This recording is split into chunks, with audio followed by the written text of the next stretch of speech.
Heading downtown in Allentown on Allen Street is the cutest, most comfortable family restaurant, the La Ti Da Cafe. With me today is my friend Sherry Nugent, who's going to be preparing one of her customers' favorite dishes, barbecue short ribs. I can't wait to try it.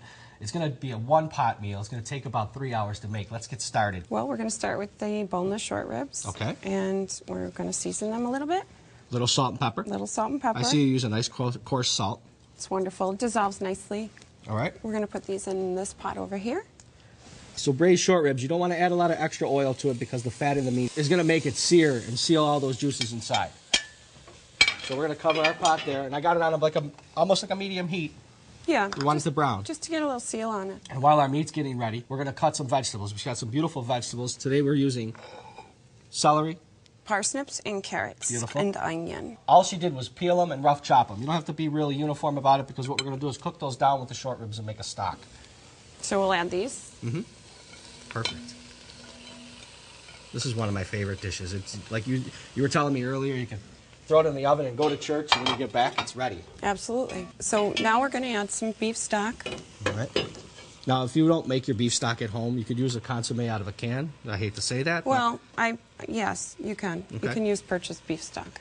Red wine. Any kind of red wine will work, right? Any kind. Today we're using a Chianti.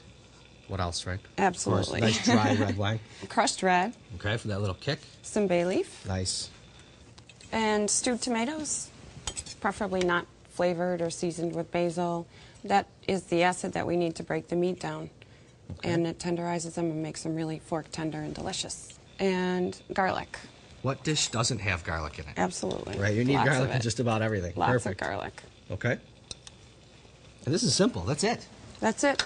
And we're going to throw it in the oven for 3 hours, 350 degrees. While that's cooking, we're going to start our barbecue sauce. It's going to go over the top. So, Sherry, you make barbecue sauce from scratch at your restaurant. I think that's great. I think so, too, Mark. We've been making this for, as far as I can remember. This is what I grew up on, and it's delicious. We got our onions, we got our olive oil, we got them cooking in a medium heat. We're going to caramelize that. A little bit of chopped garlic. Okay.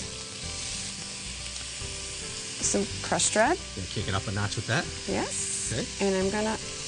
This is a little bit of cheating when you add the sugar before the onions are caramelized, and it caramelizes them faster. And some chefs are really opposed to that. However, it will caramelize those onions nicely. And I love it. A little salt and pepper. A little salt and pepper. And ketchup. Okay. Now, ketchup's one of those things you could use for a base for a lot of things. Am I right? Absolutely. This is my favorite. All right. Pomodoro tomatoes and a little bit of Worcestershire. Okay. Looks like barbecue sauce. And it will. Like so we let that simmer for a little bit.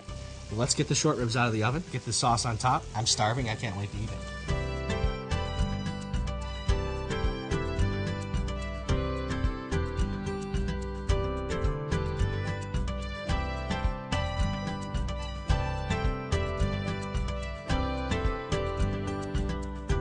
Barbecue short ribs. Look how fork tender that is. Oh my God. The only problem is I can only eat like 7 or 8 of these. 206 Allen, La Ti Da Cafe. That's Sherry Nugent. Come dine with me.